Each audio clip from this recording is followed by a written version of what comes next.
What's up, guys? Welcome to another episode with your Young Guns podcast. Today, we're going to be talking about something that we haven't really spoken about in a while, which we're continuing our Why Are They So Bad series. Um, last time we spoke about it, we spoke about Philly and Vancouver and Montreal, if I'm not mistaken. So that was the first three. So you guys go check out those videos. Back in the day, we did them in person. Now, obviously, we changed the whole format of how we do things. You may like it or you may not like it. It's really up to you. But a special thanks for all the recent subscribers. Thank you for subscribing to our channel. It's awesome. We're almost at 500, 400, and that means a new song is coming for me. and Oh God. slowly but surely we're going.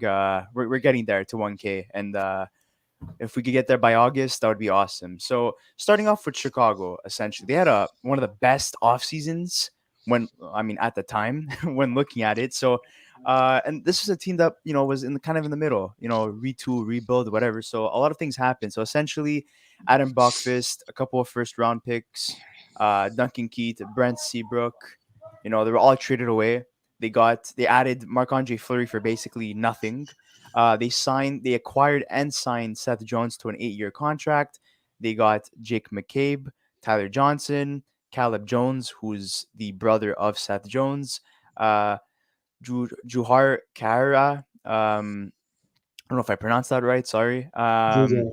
And Jujar. Okay, so thank you. And basically, those are the biggest acquisitions. That offseason, essentially. They let go of Sutter, Keith, Kampf, Zadarov, and Hino Stroza.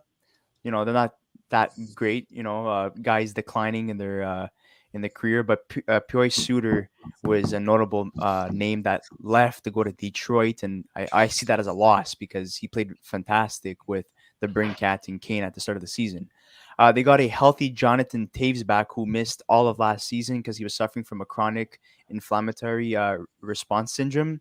So it was glad to have him back as well. And by adding Marc Andre Fleury, you had Kevin Lankinen, who surprised everyone last year. So the expectations of having a great goaltending duo were high. The summary essentially of last offseason was that there was high hopes coming to the season with high expectations. It seemed like the rebuild and the retool process came to an end fairly quickly because the Chicago Blackhawks weren't a bad team last year, and with the pieces they added this year, it was pretty promising. And then shit hit the fan. So Stan Bowman, the GM and president of hockey operations for Chicago, had to resign following an investigation commissioned by the team and the league, as he did not address allegations concerning the whole Kyle Beach situation and Brad Ulrich situation that happened during the 2010 Stanley Cup playoffs.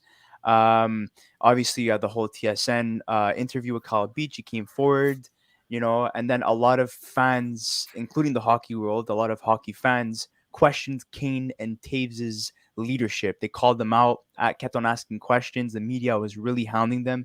So, it was really a tough start for Chicago.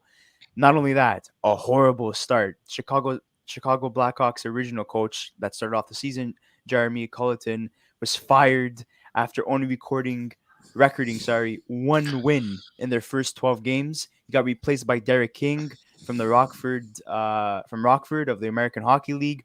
Things started looking a little bit better. The team has played under him since then. He's classified as a intern for the moment, and they've been a bottom class team regardless of his addition and them playing a little bit better. And the last thing I would like to add before we get into it, Chicago will definitely be sellers at this year's deadline, and the most notable names that are looking to be traded: Dylan Strome, Marc Andre Fleury, Ryan Carpenter, Dominic Kubalik, and Calvin Dahan. I guess I'll start it off. I mean, to be honest, I find they've done, besides Marc-Andre Fleury, because, I mean, they kind of got him for free.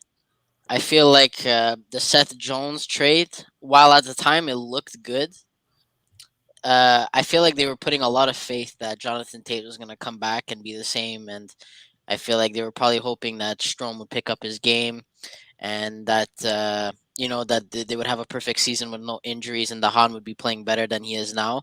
Because right now, that's more of a move that you make if you're really contending and it's a for sure thing. And right now, that trade's looking really bad. I mean, yeah, because they're a bottom tier team as at the Well, moment. they lost So, a great prospect, in my opinion. You know. well, he was a good prospect, but with the addition of the first round pick, I don't know Well, what that too. the Well, there's a condition on it. So if they win the lottery, if it's a top two pick, if I believe, if it's a top two pick, they get it back. But listen, this team next season too. I don't think it's not looking too good so yeah, far. I regardless of what happens this season or last season, Columbus, in my opinion, is going to get a top 10 pick, either if it's this season or next season. I don't know what the specific conditions are. I don't know if maybe one of you guys want to check it I, out real quick. I have it right here. Okay, so what are the conditions? The conditions are, give me a second. It's if Chicago wins one of the 2022 draft lotteries, and the lottery win results in a pick being the top two overall, the pick becomes their 2023 first round pick. That's the one that so Columbus so received. So essentially, if they play, even if they don't get it this year, I mean they're getting a top 10 pick next year. And if it's next year, and if Next, Chicago plays bad, there's yeah, Connor it's Bedard and Mitchkov available, so that's not looking good for them. They need to yeah. pray that it's this well, season. well, I mean, even at that, okay, like you said, right? They've got a draft pick, right? That's if it's basically top two protected, which there's still a possibility that Chicago could get a top two pick this year. I don't know if that's going to happen, but if you're Columbus, you're kind of laughing at this because even if Chicago gets a top two pick, let's say they get a top two pick this year, and then they go ahead and they suck next year, Columbus is getting a lottery pick. So no matter what, Columbus is getting a lottery pick, whether it's this year or next year. Most likely they're going to get a lottery pick. And if you're Columbus, if that pick is top five, even if it's not top two, if it's top five this year, you have potentially two top five picks because Columbus is out of the playoffs right now, and they have potentially two top 10 picks. Sorry, that's huge for Columbus on top of it, and they're laughing because Adam Boqvist has been decent for Columbus. You know, they went to go get Jake Bean as well. But even for Chicago, like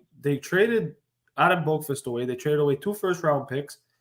They got the 31st overall selection, which they ended up drafting last year. And obviously they had Seth Jones. And now look, Seth Jones hasn't been that bad this season. Points wise, he's been okay. He's been, offensively, he's third in score. He's third in scoring on the team. He leads all defensemen in the team in scoring. But again, Seth Jones, we said it from the beginning when he came in, and even when he signed that big deal, he's a liability defensively, and he's been a liability defensively for a long time. And so that's not a big surprise. But the other thing is, too, Chicago looked like a team that was going to look good this season. They brought in Marc-Andre Fleury. They made a trade for Tyler Johnson as well. They brought in some pieces, and they looked like, okay, maybe they were going to make some moves here. And, they ended up not doing so great. Marc-Andre Fleury, this season, he's kind of been all over the place. I mean, the team in front of him hasn't been great either. But apart from Patrick Kane and apart from Alex DeBrincat, like, Chicago hasn't been that good. They don't really have depth scoring. Jonathan Toews hasn't really lived up to expectations either this season. Dominic Kubalik neither. Kirby Dach neither. So there's a lot of guys that are really underperforming in Chicago. And I think if you're Chicago, yes, Colleton at the beginning of the season didn't coach this team properly, and they were kind of on the downswing. But even at that, like they've got a good team on paper, man. Kubalik's a good player. Kirby Dach's a good player. I know Jonathan Toews missed all of last year too, but he's still not a bad player. But I mean, Patrick Kane and DeBrincat are carrying that team's offense because without those two guys, like Chicago's like really bad, like really, really bad. And so now it begs the question of, Marc-Andre Fleury and a few other trade pieces that Chicago potentially have that they can now go and, potentially acquire some draft picks and just kind of, start from scratch again next season because it's been horrific for Chicago so far. And it's very unfortunate because last year they started off bad too, They had Malcolm Subban as their starting goaltender. They try out Kevin Lankinen. The guy starts killing it. Starts essentially saving the Chicago Blackhawks from a failure season. So he comes in, gives them life. You have Suter, who's playing alongside the Brincat and Kane, who they lost during the offseason. In my opinion, that's their biggest loss. And when I found out that they weren't offering him an extension, and they were letting him go because he was an RFA. And he signed with Detroit. I'm like, once again, Steve Eiserman swoops in and steals someone's, piece right there. That's essential to Detroit's rebuild. That not to like an extent where he's going to be a top six forward, but like he will definitely help them because I think he's a very underrated player. Yeah. So they lose him, which is I think is the biggest loss. Keith, part of their franchise for so many years, won 3 Stanley Cups with them too. But he was declining, and his contract did not help. So he goes to Edmonton. So, you could look at it both ways. Oh, this is a loss, but it's also a gain. Who else? Marc-Andre Fleury, him going there, I was like, whoa, like this is crazy, man. It's Like just him, for free too. Basically. him going there with Kevin Lankinen, that's gonna be the best duo in the league. And I said it like at the start of the season. I think even in one of our earlier podcasts that Marc-Andre Fleury was going to be a Vezina candidate this year once again. Unfortunately, I was horribly wrong, and that's not the case. Well, I think what's interesting too, right, is you look at Chicago's team and like I'm kind of on their cap friendly right now, and I'm looking at their contracts. This team could legitimately do a big rebuild. And the reason I say that is because Patrick Kane and Jonathan Toews have one more year left after this one at $10.5 million, and then there are unrestricted free agents. Alex DeBrincat is at $6.4 million. He's going to be an RFA when Kane and Toews expire. You've got Kubalik, who needs to get a contract this year. You need Dylan Strome, who needs a contract this year. You have all your guys that you're trying to get are all restricted free agents and very young. And so I think if you're Chicago, you're in a very good position in terms of rebuilding because once Kane and Toews turn 35 or once their contracts expire, they're obviously not going to make the same amount of money that they do now. So you're saving money there. And on top of that, I see them trading them before instead of re-signing. I mean, I don't know. At this point, they don't need to. They don't really going to go need to Buffalo, I think. Right? And so the big name that they have is Alex DeBrincat. I think they're going to build around him. Obviously, signing Seth Jones to that massive contract. I'll be honest. I think it was a bad contract the moment they signed it. I don't think it was that good of a deal. I don't think he should have gotten that much money. But that's just me. I thought he was over the deal essentially that they offered Columbus. It was like, holy crap! If you don't take this, like you're done. That's it. And it was a massive and they ran. It was a massive overpay by Chicago. And look, I mean, you've got assets that you can trade. You've got Marc-Andre Fleury, that's a guy that you can move. You've got a few other guys here on the list that you can move. Maybe a guy like Kubalik you look to trade because he's still young and whatever. Maybe you don't want to bring him. Dylan Strome's another one that's been in trade rumors this season as well. Calvin DeHaan's a guy that a couple of times with the original go to Chicago Colleton. But then under Derek King, it seemed like he was finding a groove. He started playing a lot better. Even the last 10 games, if I'm mistaken, he has about like 5 to 7 points. So he played well, and he's adding value to his name. And I think he's going to be traded by the NHL trade deadline this year. I would also like to add that Marc-Andre Fleury, we're going to be talking about him in the next episode, linked to his previous team, the original team, Pittsburgh Penguins, surprisingly connected to the Capitals, but I don't think he's gonna remove his trade clause and go there because it's just weird playing for Pittsburgh for all those years and then being a Capital. And then there's essentially the Edmonton Oilers who are desperate for a starting goaltender, so I think maybe they would want to give him throw some assets at him. And then there's a dark horse, Colorado, who maybe might pull some strings to make some cap space and try to acquire his services because it seems like Frank Hoots and Kemper are like splitting time in the crease. So maybe they want something more solid with more experience because they're not convinced that those two guys are going to help them go in a deep playoff run. We're going to be talking about that in the next episode. But again, Dylan Strome, I think he's going to be moved, especially the way he's been playing. I think it's going to be possible, very likely, to be moved. Ryan Carpenter, I think a good depth forward for a team that needs a bottom six forward. I think he's going to be easy to move to. The only thing that's a little bit questionable is Calvin DeHaan. His contract's not the greatest, but he's not a bad defenseman either. So maybe they might have to eat some salary cap on that. So Connor Murphy too. Yeah, Connor I would Murphy. say I, him. I mean, he had a good season last year, and this year I don't know what's really going on with him. I haven't really paid attention to Chicago games entirely, but Well, I mean, listen, he has a pretty good contract. It's about the same. It's the same as Dahan. So, well, I mean, slightly less, and he is younger, but I think it's time for them to. I think they were hoping that we won with this team before, and they think they could do it still because they have Taves and Kane, and now they added Seth Jones. so But one last push, basically. Like they did a yeah, retool. So like, okay, Crawford left last season, so essentially our new like starting goaltender is going to be Fleury with the intention that Lankinen's going to be starter in the future. Then we have Seth Jones replacing Duncan Keith. And then you add some depth, like in playoff experience too. You add Tyler Johnson. They added Um, so they added Jake McCabe too on defense. Some yeah, plus Jim one. McCabe too. So like those moves do not scream, "Oh, we're rebuilding." That screams like we're adding pieces because we want to yeah, be competitive like at like least for one more time. on paper at the start of the season, like before it started, I would see this team, making it maybe a wild card or maybe like the last seed in the playoff. Uh, That's what I thought too. I'm probably a first round exit or second. I didn't see them going all the way. I mean, they don't really have the power as the other teams like Florida or Tampa Bay or Colorado or Vegas have. But they're a playoff team on paper, and it's not working out.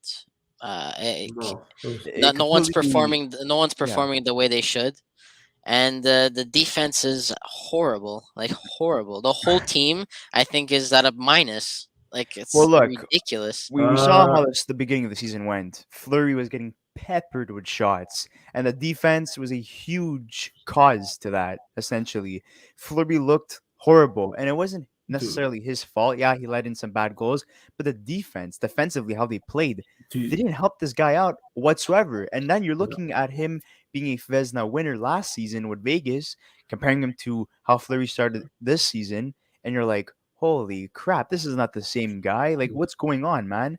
So, I mean, that was pretty, I mean, for Chicago fans and also for fans of the legend Marc-Andre Fleury, it was pretty, what's the word I would like to use?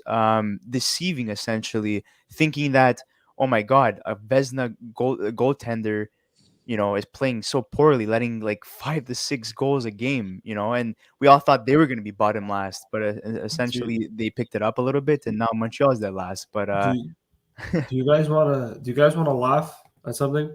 So I'm on Chicago's plus minus stats here. I know plus minus is not a big stat, and you can't really take it too much into consideration. Only two But players are in the but positive. but do you want to know what's funny? Is Eric Gustafson leads Chicago Blackhawks players in plus minus? I mean, he's Yes. not having the worst season ever. No, He's no, no, no, no. Listen, Eric Gustafson is It's leading the Eric Gustafson and Caleb Jones with a two. Yeah, yeah. Do you understand how bad that is? We're talking about the same Eric Gustafson who can't play defense, and he leads the team in plus minus. How? I mean, if How's you that? ask How? me, that's a How's guy that that happen, you want to build around. bro? No, it look from start. Look, Marc Andre Fleury, and honestly, I'm like, if you look at his stats, he's a 909 goalie. Yes, he's not fantastic this season, but he hasn't been bad. He hasn't been shit. He's been okay. Could he be better? Yes, but I think the team in front of him doesn't help either. But a 909 on a team like Chicago is impressive. It's good. Lankinen's had a really bad down year, and the other two goalies that they've had as well haven't played enough games. But I think for Chicago, it's the defense that's let them down. I think the offense, apart from Kane and like DeBrincat, nobody else has stepped up. Kirby Doc, this guy was touted to be a big prospect. Yet, yes, he was injured last year and he didn't play a lot. But this season, he hasn't been able to find his groove yet. It's been a slow start for him. Jonathan Days, yes, he was I out mean, he last year. was injured for a long period Yeah, of time last season. I know, but like it's still they haven't. None of their players have been able to find big their groove yet. Dominic Kubelik's a guy that everybody talks about as being this great player, but this season too, he hasn't been that great. He's been kind of Yeah, quiet. everyone's So underperforming. Like if it's what they really expect, disappointing to see. imagine having high expectations for every single one of those players, right? Yeah, And then looking at it now, it's the complete opposite. Yeah. Everyone is not performing the way they're supposed to, apart from essentially Kane and the Brinkat. I'm gonna ask you a couple of questions concerning why there's been such a downfall surrounding Chicago's team this year. So the offseason moves, do they contribute to their failures this season? Yes or Yes. no? Yes. I'm Why? gonna tell you why. Um, you brought in Seth Jones with a risk of, potentially not making the playoffs. Because let's be honest, yes, they looked like they were a good team that was going to make the playoffs, and I said that they were going to make the playoffs. I was looking forward to it, but Seth Jones, like, yes, he's been good offensively, and I think he's been the only one that's been okay, but still, even at that $9 million, not great. Jake McCabe's been very disappointing. Tyler Johnson's been out, hasn't played that many games this season, hasn't really done much. Marc-Andre Fleury, he's been kind of their bright spot, but even that 909 is not really that impressive. There hasn't been anyone that Chicago's brought in that stood out and that's been like, you know what? I'm going to take this team by storm. Yes, Fleury's been good, and I'm not going to put the blame on him because it's not his fault. But at the same time, it looks like Chicago really didn't do a good job when it comes to building the team around them. And I think that offseason moves, some of them especially, have contributed to the Chicago's failures. I mean, look, not having Tyler Johnson in the lineup doesn't help. Jake McCabe being, minus 19 doesn't help. Seth Jones being a minus 16 doesn't help. And so you've got guys that, are struggling defensively, and they're defensemen, and they're the two guys that you brought in during the offseason. So that's not a good thing. That's really not a good thing for Chicago, and that's disappointing. And obviously losing a young prospect like Boqvist, it doesn't help because Boqvist had potential to be a top four defenseman. He looked good and he was playing well, and he wasn't really given an opportunity in Chicago, but when he did, he looked good in my opinion, and I thought he played well. And he was slated to play top 4 minutes, essentially replacing Keith or Seabrook. Yeah. And then I you're think giving Chicago up should on have him just that quickly. I felt that was weird. I think For them Chicago to should have do. just rebuilt, like kept it from the beginning, like just not even bothered to like make trades and just kept like going for a rebuild, and that's it. Yeah, they got Because tempted. They wanted to make yeah, one final push, maybe because they thought that they weren't going to be able to re-sign yeah, Kane or Taves, and maybe looking at Taves' condition, maybe they got scared and like, let's do it for them one more time, and it blew up in their face, and it cost people jobs. Apart from, I mean, excluding the fact that there was a whole investigation that happened a decade ago, yeah, and it's really not been working out. So, what about you, Chris? Do you agree that the offseason has led to their failures? I don't think it's the off season per se. I think they did. When they came out with the whole announcement on Twitter or Instagram, wherever it was, that they were having a rebuild. Kane and Taves expressed that they didn't really like that, and they weren't really interested in being on a rebuilding team. And I think they actually, they did believe that Kane is, he's playing well. He is playing well right now. He's their best player right now. Uh, and they thought Taves is gonna come back and he's gonna be like Jonathan Taves the way he was before. And and then they made moves for, like you said, the one last push. But let's be honest here. I mean, like, you still got Seth Jones. It's not like you got nothing.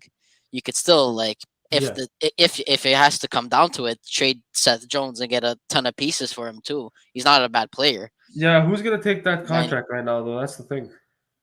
for a 28-year-old top defenseman who could For a score, guy, yeah, but I'm saying at teams any that defense. price, at that Steve contract, I'm Yzerman. saying Sorry. at $9.5 million. I don't I know. see many teams that are fringe playoff teams that have cap space to fill in a great defenseman who I could don't bring know. I not only don't. leadership I think they're but gonna keep. scoring. I think they're gonna keep Seth Jones. I Yeah, don't they're think they're definitely gonna. gonna keep him. And Well, I mean, and now I'm not saying that they're going to move him, but I'm just saying if no, the no, opportunity, they're it's not like definitely they gonna got keep him. nothing. The Uh, only the only teams Mark, that would really look at Marc Andre Fleury. I mean, it was basically for free, and now what they could probably get a first for him now. Yes. yeah. So Yes. yeah, like when it comes to asset management, concerning how they got So Flurry and how they're giving him up, that's smart for yeah, them. It works I out for I them. feel like when it comes to the trades and the signings and the pieces that they did this offseason, did it mess up their chances of making the playoffs? Absolutely not, because if these guys would all be playing well, they'd be in the playoffs, and we'd be making a video of why are they so good. Yeah. So I Yeah. think it's really the investigation, kind of put everybody's morale down, especially that a few players came out and said they didn't know anything about it when they actually did. So you felt Uh, like maybe players on the team that like play with guys that took part in those in that event, like I mean it's easy to point fingers at Kane and Taves because they're the only like remaining members, if I'm not mistaken, from when that happened, but and they were like 18 or 19 years old. So imagine a guy like, I would say, the Brinkat or Kubelik turns around and you're like, holy crap, like you well, knew yeah, about this. it's just I think just like as a whole, I don't know. Listen, I don't know what goes on in the locker room. None of us do. No, I think nobody does except for them. But I mean, it's not probably the best of places to be when that happened. And They also, were losing too a then lot. Like yeah, then everything was hitting the fan all at once. the general manager resigns. The old coach that played with Florida resigns. Like all this news happening at the same time.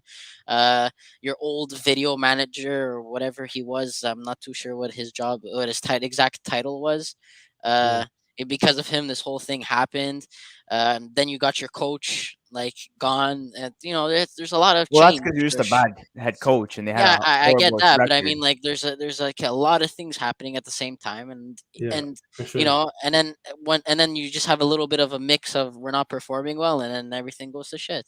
But Okay, listen, if none of that would have happened, then they'd be a good team right now. so we could all agree that the reason why Chicago has essentially fumbled the bag in being a successful team, which they were slated to be a successful team coming off, I would at the time a good offseason, is due to the whole Kyle Beach investigation that led to um, some people in high upper management to be removed. I wouldn't say forcefully, but they kind of suggest like it's not a good name for your franchise. Your fan base is not too happy, and it's not a good image for the league.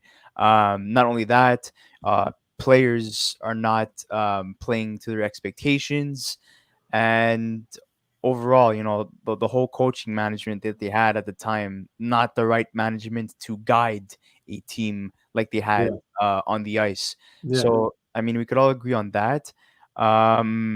I would suggest you guys, if you guys want to hear about our opinions about what happened with Scotty, is it Scotty Bowman or Scotty Bowman, no, Stan Stan Bowman? Bowman. Stan Scotty, Stan Bowman. Scotty's his father. Scotty, My the bad. Yeah, legend. The Scotty's legend, the good Yeah. guy, essentially. Stan Bowman. Um, we have a video on that you could check out. It was one of our earliest videos. You could also check out one of our videos concerning the whole Kyle Beach situation. It's more of a serious topic opposed to like the fun things that we usually talk about. You guys can check that out, even though it's been a couple of months ago, and maybe it's irrelevant. But I mean, it's not. I mean, I would say it is relevant because it's something that happens quite often than we think of, and it's a serious case, and I think we did a pretty good job assessing how we felt about it. So I would highly recommend you guys check that out. Of course. One last thing I wanted to say: isn't it funny how the teams that were the most active during the offseason, okay, Montreal, Vancouver, and Philly, including Chicago, all have been a part of our Why Are They So Bad series.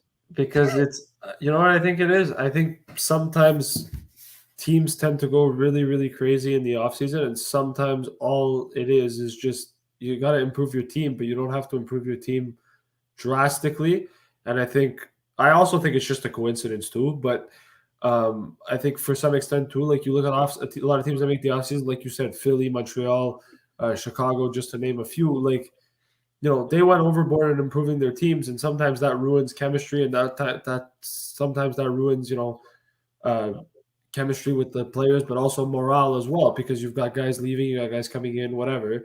And so it kind of changes things around a little bit too. In Montreal's case, there was injuries and stuff as well, but even in Philly and Chicago's case, Chicago had their investigation. Philly, I don't really think there's an excuse, but at the end of the day, like it's kind of, I think it's a coincidence, but I also think it's just a bit of the fact that they went overboard and they probably shouldn't have needed to. So Yeah, and very quick, I'm just gonna add one more thing because I know you guys were saying how enticing Marc-Andre Fleury is going to be on the market heading towards the 2022 NHL trade deadline.